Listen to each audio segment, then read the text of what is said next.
विश्वानि देव सवितर्दुरितानि परासुव यद्भद्रं तन्न आसुव। ओम शांति शांति शांति। दिव्य जीवन के इस कार्यक्रम में आपका पुनः हार्दिक स्वागत है, अभिनंदन है। मैं स्वामी परमार्थ देव। विगत जो यह यात्रा चली आ रही है दिव्य जीवन बनाने की, इस चर्चा परिचर्चा में अनेक संदर्भों में परम पूज्य गुरु जी का सानिध्य हमको मिल रहा है।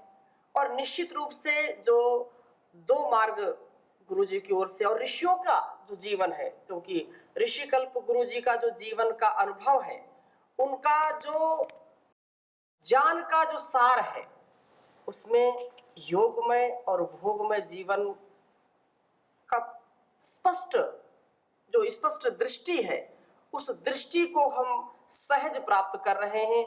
और निश्चित रूप से विवेक और वैराग्य इसका प्रमुख साधन बताया है ऋषि ने। इस संदर्भ में चर्चा पिछली कक्षा में हुई थी। आज पुनः उसी चर्चा को आगे बढ़ाने के लिए, हम सबका मार्गदर्शन करने के लिए परम पूज्य गुरु जी उपस्थित हुए हैं। हम सब परम पूज्य गुरु जी का स्वागत करते हैं इस कार्यक्रम में, अभिनंदन करते हैं, वंदन करते हैं। गुरु जी, आपकी जो बुखार बिंदु से पिछली कक्षा में चर्चा हुई थी कि हमारा अभ्यास और वैराग्य रूपी जो एक विचार है, जो व्यवहार है, बुरे कर्मों से, अधर्म, अन्याय, अविद्या, अज्ञान या जो क्लेश उत्पन्न करने वाले कारण हैं, उन पर हम विराम लगा दें, फुल स्टॉप लगा दें। और हमारे अंदर जो ज्ञान का आधान करने वाले हैं, विद्या का, धर्म का, विशेष स्वकर्तव्य कर्म का जो आधान करने वाले, जो हमारे जीवन को साधक बनाने वाले ऐसे आधारभूत कारण हैं, उनकी हम वृद्धि करते रहें, उनके प्रति हम सजग रहें, विवेक पूर्वक जो जैसी चीजें हैं। ये संदर्भ बहुत सुंदर है और हम सब के लिए कल्याणकारी है। किसी भी हम उत्तरदायित्व में किसी प्रकार से कहीं भी हैं तो विवेक और वैराग्य निश्चित रूप से आवश्यक है। ऐसा आप श्री का मार्गदर्शन मिला था। इसी चर्चा को हम चाहते हैं कि पुनः आप और आगे बढ़ाएं इसको। हमारे जीवन में जो हमने जैसा बहुत सारा विचार किया जी, चित्त में एक वृत्तियों का प्रवाह चल रहा है। उस चलते हुए प्रवाह को यदि हम बदलना चाहते हैं, और एक स्थिति में जाकर के तो योगी लोग पूर्ण रूप से उस प्रवाह को ही तोड़ देते हैं जी, लेकिन अभी यदि बिगनर्स के लिए हम विचार करें तो मानी वृत्ति के प्रवाह को अभी बदलना है जी, कि जैसे लोभ की वृत्ति है उससे अलोभ की वृत्ति में आना चाहते हैं, जी, क्रोध वृत्ति से अक्रोध के स्वभाव में आना चाहते हैं, ईर्ष्या से अनीर्ष्या की स्थिति में ईर्ष्या त्याग के ओर बढ़ना चाहते हैं, जी, काम वृत्ति से अकाम होना चाहते हैं। ऐसे हम जो एक एक वृत्ति है उसको हम अपने भीतर देख सकते हैं। और उससे विपरीत यदि स्थिति में हम जाना चाहते हैं जी, तो उसके लिए क्या उपाय किया जाए, ऐसा शास्त्रकारों ने इस बिंदु पर काफ़ी विचार किया है। और उन्होंने जो दिशा दी वो इसी तरह से समझ में आई कि वो ये कहते हैं कि जिन चीज़ों को हमने किसी भी उपाय से गलत समझ लिया, जी, शास्त्र से समझा, गुरुजनों से समझा, या किसी तेजस्वी व्यक्ति के प्रवचन से समझ लिया, जी, अपनी ही किसी ठोकर से समझ लिया, जिसको हमने समझ लिया कि ये व्यर्थ है, ये अनावश्यक है, इससे किसी का भी भला होने वाला नहीं है, जी, उस व्यवहार को समझने के बाद उधर से विमुख हो जाने का नाम वैराग्य है। ज्ञान पूर्वक उन चीज़ों को छोड़ देना जो हमारे लिए हमारी बुद्धि में अनावश्यक रूप में प्रतिभात हुई है, अनावश्यक रूप में जो स्फुरित हुई हैं, कि अनावश्यक रूप में जिनको हमने जाना है, जी, जिनको हमने ये समझा है कि ये चीज़ें अनावश्यक हैं, ये व्यर्थ हैं, उन सब चीज़ों की तरफ अपने दृष्टि को फेर लेना, उन सब चीज़ों से अपने आप मुंह मोड़ लेना, जी, इसको वैराग्य कहते हैं। जी, और जो हम चाहते हैं उसमें अपने मन को उस तरफ चलने के लिए बार बार उत्साहित करना और उस तरफ थोड़ा थोड़ा बढ़ते रहना। गुरुजी यहाँ पर एक निवेदन मैं करूंगा। लोग के जो लोग हैं वैराग्य का तात्पर्य समझते हैं कि घर से निकल जाना, ऐसे वस्त्र पहन लेना और बिल्कुल किसी से कोई मतलब न रखना, ये वैराग्य की स्थिति ऐसा समझते हैं, जो शायद पूरा जो है कल्याणकारी नहीं है। कि वैराग्य के नाम पर पता नहीं क्या क्या उनके अंदर वो घटित होता रहता है और वो लगते हैं कि हम सबसे बड़े वैरागी हैं।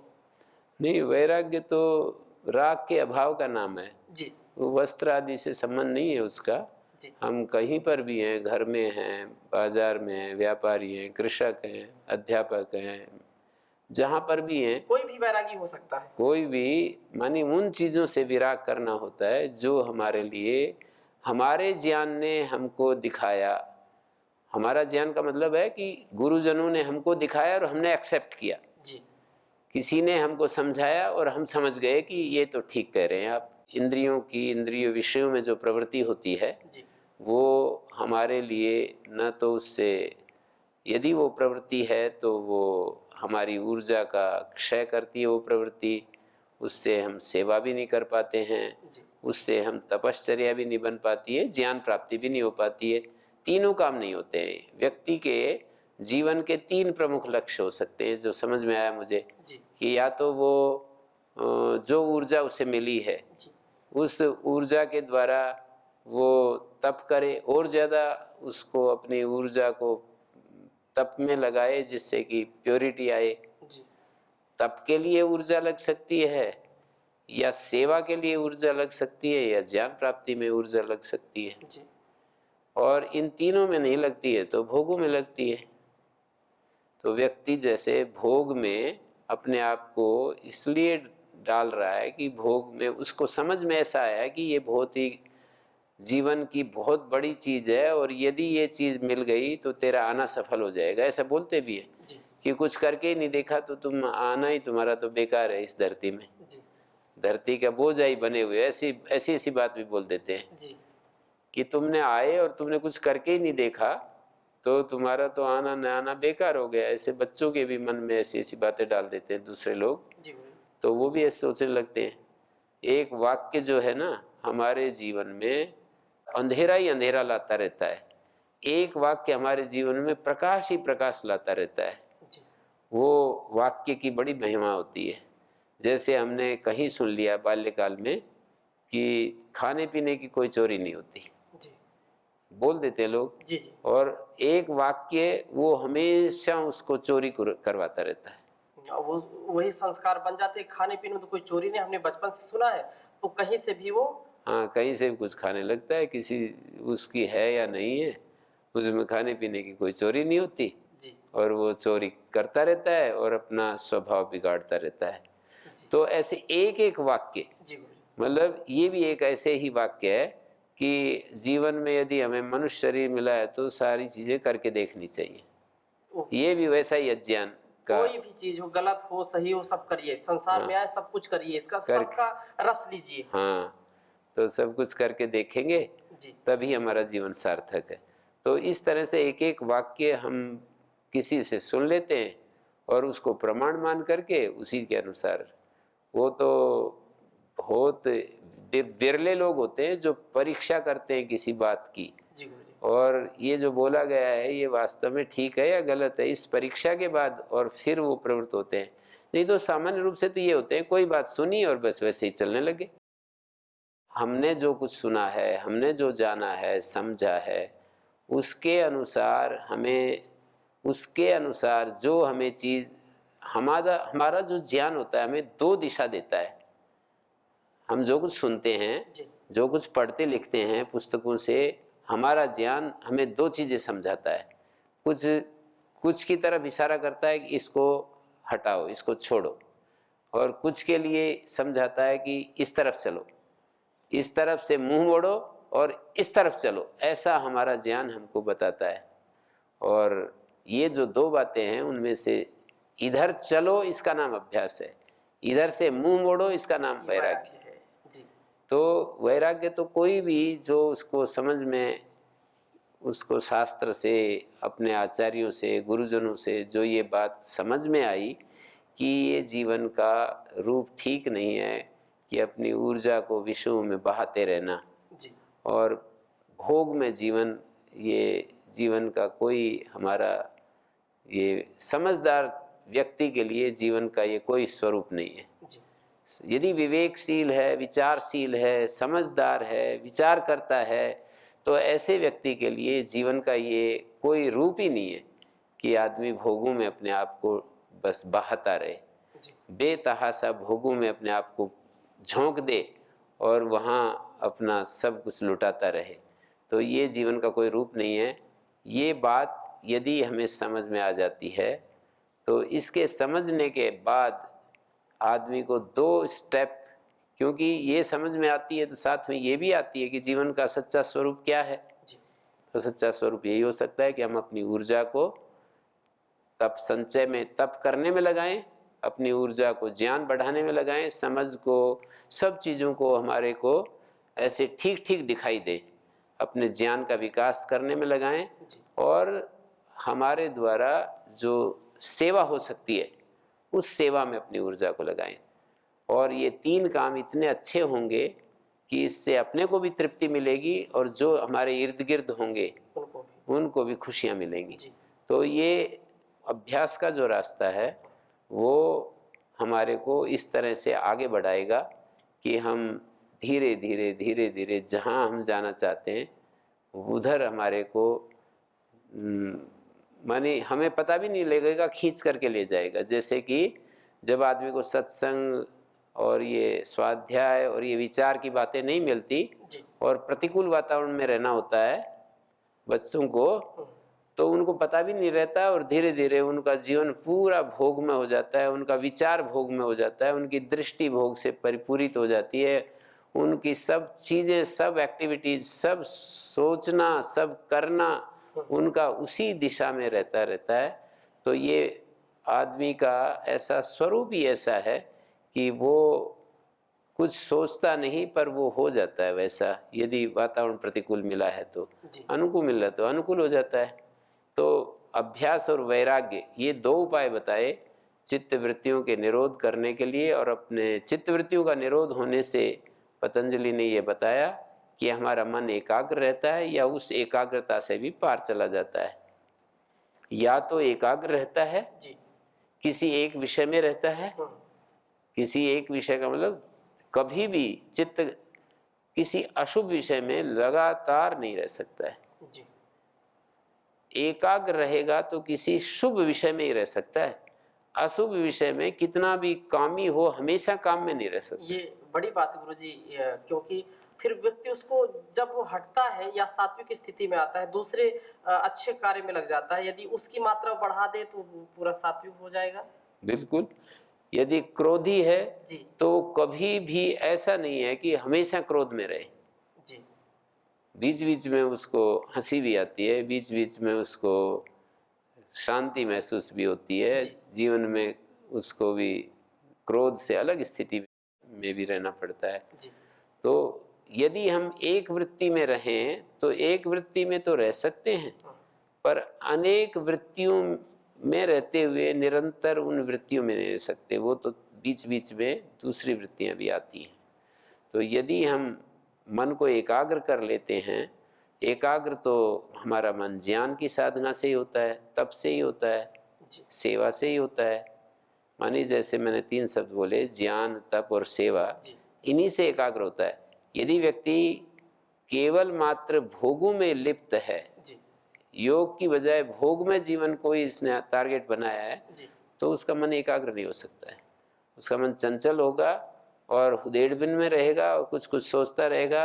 वो व्यक्ति तप भी नहीं कर सकेगा, वो व्यक्ति एकाग्र भी नहीं हो सकेगा और वो व्यक्ति ध्यान भी नहीं कर सकेगा, ज्ञान की स्थिति में भी नहीं रह सकेगा। तो ऐसा व्यक्ति हमारे लिए, समष्टि के लिए, अपने लिए, किसी के लिए भी उपयोगी नहीं होता है। वो बहुत जीवन का एक बहुत ही कृपण रूप है, दयनीय रूप है। बोलते हैं दया करने योग्य कृपण रूप है। यो वा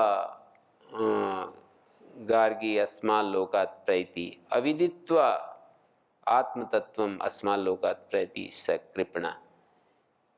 याज्वल्क्य कहते हैं बृहदारण्यक में, हे गार्गी, जो उस आत्मा को बिना जाने इस संसार से प्रयाण करता है वो कृपण कहलाता है, उसको कृपण कहा जाता है जी। दया का पात्र कहा जाता है, बेचारा कहा जाता है।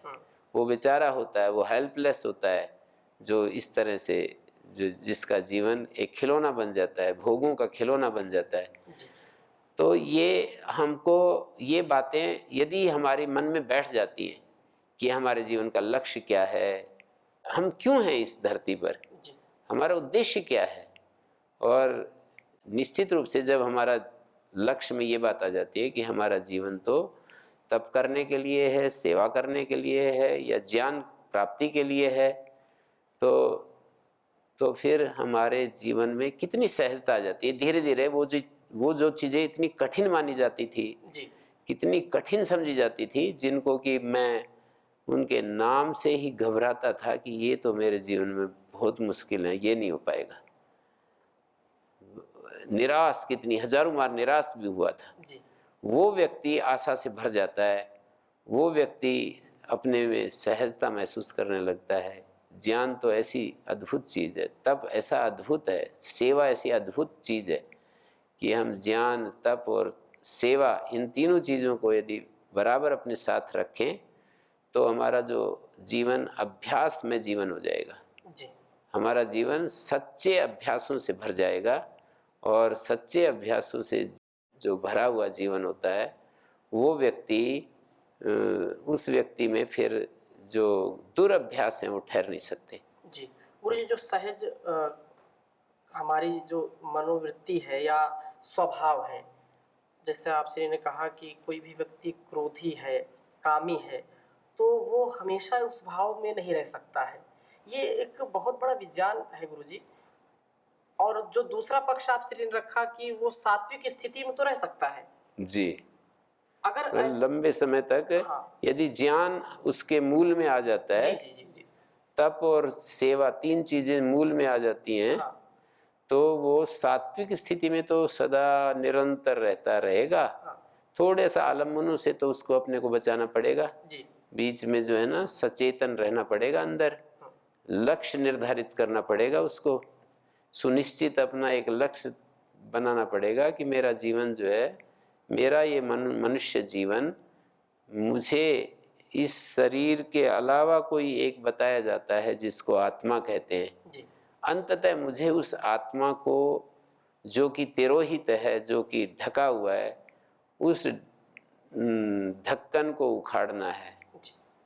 वो जो आवरण है उसको हटाना है मुझे। जी। जीवन का ये पक्का यदि एक निष्ठ लक्ष्य हो जाता है कि कितना भी कठिन रास्ता है ये, इस आवरण को हटाना, और ये जो जिसको हम माया कहते हैं, प्रकृति कहते हैं, उसके आकर्षण कितने भी लुभावने हैं, कितने भी हमारे जीवन के धारा को बहा करके अपने साथ ले जाने वाले हैं, लेकिन मुझे तो बिल्कुल उस आत्मा को अनुभव करना है जिस आत्मा की चर्चा सभी शास्त्र करते हैं। सर्वे वेदायत पदमामनंति, सारे वेद जिसकी गाथा गाते हैं, सारे तप जिसकी प्राप्ति के लिए किए जाते हैं, जी। तपांसी च सर्वाणि यद वदन्ति, सारे तप उसी की प्राप्ति के हेतु से किए जाते हैं। ऐसा जो आत्मा है, मेरे जीवन का वो लक्ष्य, अंतिम लक्ष्य, कि इस शरीर से अलग कोई एक आत्मा है जिसका सारे शास्त्र गान कर रहे हैं। जी। और मेरी युक्ति भी मुझे कहती है कि शरीर से अलग है, जो देखने वाला है वो दिखने वाली से चीज़ों से अलग होता है। जैसे हम यहाँ पर इस यहाँ पर बैठे हुए देख रहे हैं बहुत सारी चीज़ें, जी। तो हम अलग हैं, ये दिखने वाली चीज़ें अलग हैं। बिल्कुल अलग है। ऐसा नहीं कह सकते कि हम ही ये चीज़ें, पर यहाँ शरीर में आकर के ये हमारा सारा ज्ञान गायब हो जाता है। शरीर में शरीर भी दिख रहा है जी। और हम इसको देख रहे हैं, लेकिन हमारे मन में ये आ भी जाए कि शरीर अलग है, देखने वाला अलग है, लेकिन व्यवहार में तो हम शरीर को ही अपना रूप समझते रहते हैं। हमारा स्वरूप शरीर के साथ ही हमें अनुभव में आता है।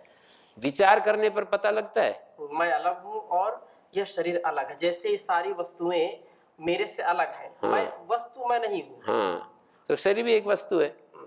शरीर भी एक वैसी वस्तु है जैसे ये घटपट आदि पुस्तकें हैं, जैसे ये कैमरा है, ये प्रयोग तो गुरुजी व्यवहारिक रूप में ही करते हैं। मेरा हाथ जल गया। वो तो एक व्यवहार समझ करके, जैसे कि हम व्यवहार जो करते हैं जी वो तो केवल यदि ये व्यवहार मात्र ही हो तो इस व्यवहार से कोई दिक्कत नहीं होगी। जी जी लेकिन हमारा व्यवहार इतना ज़्यादा तादाद में रहता है उस व्यवहार में जी कि हम व्यवहार नहीं करते हैं, हम वो मान करके जीते हैं। जी। व्यवहार मानी केवल दूसरों को समझाने के लिए कि मेरा हाथ जल गया, शरीर जलता है और मेरा हाथ जल गया, ऐसा हम बोल देते हैं। तो उस समय हमारा जो चेतना है वो शरीर के साथ एकीभूत होकर के और जी तब हम ये व्यवहार करते हैं। जी ऐसे ही जब हमारी कोई हानि होती है तो चेतना उस हानि के साथ एकीभूत होकर के, योग दर्शन में एक वाक्य मुझे सुनाई पड़ता है, वहां पर ये लिखा है, चेतनम अचेतनम व सत्वम तत्संपदम मनु नंदति आत्म संपदम मनवाना तद व्यापदम मनु शोचति आत्म व्यापदम मनवाना स सर्व अप्रतिबुद्धा।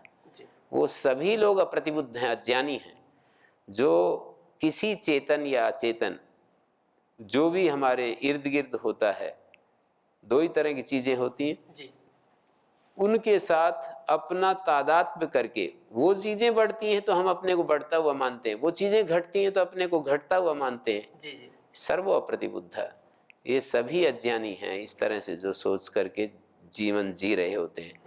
तो हमारा जो जीवन का ये क्रम है उसको हम समझें और उसको समझ करके उसके लिए जो उपाय बताए हैं, अभ्यास और वैराग्य, जी यानी जिन चीज़ों का अभ्यास पहला जो बिगनर्स स्टेज में, तो देखो जब हम बिगनर्स के रूप में आते हैं जी और उस स्थिति में जब हम देखते हैं तो हमारा यही कर्तव्य होता है कि हमें अपने जीवन को अशुभ से बचाना है और शुभ में प्रवृत्त करना है। जी अशुभ संस्कारों को हटाना है। अशुभ वही है जो शास्त्र मना करता है, गुरुजन मना करते हैं, सारा समाज मना करता है, पुलिस मना करती है।